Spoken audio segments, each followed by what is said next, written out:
হযরত ওমর তিনি মিশরের গভর্নরকে খবর দিলেন। মিশরের গভর্নর এলো, হযরত ওমর বললেন, ও মিশরের গভর্নর, বসো, তোমার সঙ্গে কথা আছে।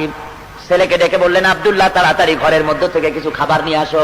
হযরত আব্দুল্লাহ শুকনা রুটি আর জাইতুনের তেল আনলেন।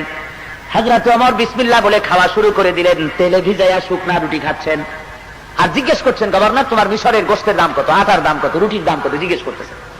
বেশ আধা ঘন্টা মতো চলে গেছে।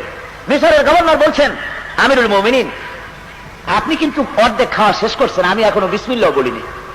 কেন? কই যে শুধুই আচারের তেল আসছে, কোনো গোশত নাই, খাবার নাই, কি দিয়ে খাবো? হযরত ওমর বলেন, তোমার মুখ থেকে এই কথাটা বের করার জন্য এই অসময় আমি এই রুটিটা খাইছি। আমি শুনতে পেরেছি, রিলায়েবল সোর্সে জানতে পেরেছি, তুমি নাকি প্রতিদিন গোশত দিয়ে ভালো করে পেট পুরে আহার করো রুটি। কয় যে হ্যাঁ হুজুর, আমি 3 বেলা গোশত রুটি খাই। হযরত ওমর বলছেন, তোমার মিশরের সমস্ত জনগণ এরকম খেতে পারে? কয় না, তা তো পারে না। হযরত ওমর বলেন, মিশরের গভর্নর, তোমার জনগণ সবাই যখন খেতে পারে না, একা মজাল উঠতেছো, কিয়ামতের দিন তোমার এই জিহ্বা জাহান্নামের কেচি দিয়ে কাটা হবে। ও গভর্নর শোনো, আমার মদিনায় দুর্ভিক্ষ দেখা দিয়েছে।